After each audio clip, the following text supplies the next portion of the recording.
পবিত্র ঈদুল আজহার সামনে রেখে সরগরম হয়ে উঠেছে চট্টগ্রামের কোরবানির পশুর হাটগুলো। নগরী থেকে উপজেলা সবখানেই এখন গরু, মহিষ, খাসি আর ভেড়ার সমারোহ। দেশের বিভিন্ন জেলা থেকে প্রতিদিন ট্রাকে ট্রাকে পশু আসছে চট্টগ্রামে। রুবেল উদ্দিনের ক্যামেরায় নাইম আহমেদ কপিলের প্রতিবেদন। সাগরিকা বিবির হাট, পোস্তারপাড় সহ নগরীর বিভিন্ন স্থায়ী ও অস্থায়ী পশুর হাটে এখন জমে উঠেছে বেচা কেনা। বৃহত্তর চট্টগ্রাম, 3 পার্বত্য জেলা ও কক্সবাজার সহ দেশের বিভিন্ন এলাকা থেকে আসছে কোরবানির পশু।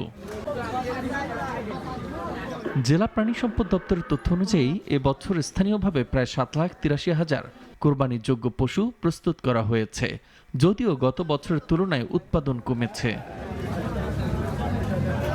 ব্যবসায়ীদের দাবি, স্থানীয় উৎপাদন কিছুটা কম হলেও পশুর সংকট হবে না। গরু বিক্রি নিয়ে এখন মোটামুটি আশাবাদী, দেখি কদ্দূর বেচা কেনা হয়। ভেড়া, পাটা, ছাগল, খাসি, চেমি, বকরি সবাই মিলি 450 মাল আনছি, কিন্তু বাজার অবস্থা সুবিধা দেখতে আসে না। কাস্টমার এখনো নামে না, আরো কিছুদিন পর নামতে পারে। ক্রেতাদের অভিযোগ, গত বছরের তুলনায় এবার দাম অনেকটাই বেশি।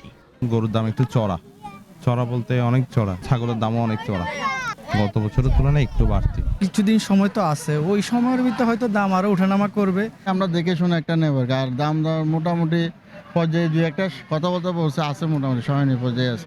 বাজারে ক্রেতা থাকলেও পুরো দামে কয়েকদিনের মধ্যে বেচা বিক্রি বাড়বে বলে জানালেন ইজারাদাররা। ব্যাপারীরা যে হারে আসতেছে এবং আরো আসবে, সেখানে আমরা সন্তুষ্ট। গরু তো খুব একটা আগে কিনে রাখে না, কারণ রাখার জায়গা নাই, আর যে গরম পড়তেছে। ইনশাল্লাহ আমার মনে হয় রোববার থেকে আমাদের বেচা বিক্রির একটা ভালো আশা করি। সাগরিকা বাজার ঐতিহ্যবাহী একটা পুরোনো বাজার।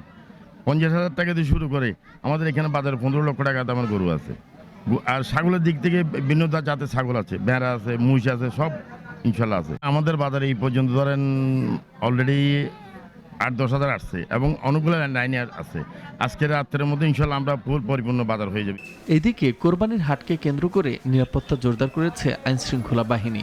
চাঁদাবাজি, জাল টাকা ও ছিনতাই ঠেকাতে বাড়ানো হয়েছে টহল। হাটে মোতায়েন করা হয়েছে স্বেচ্ছাসেবকও। মুস্তফা কামাল তোহা, নাগরিক।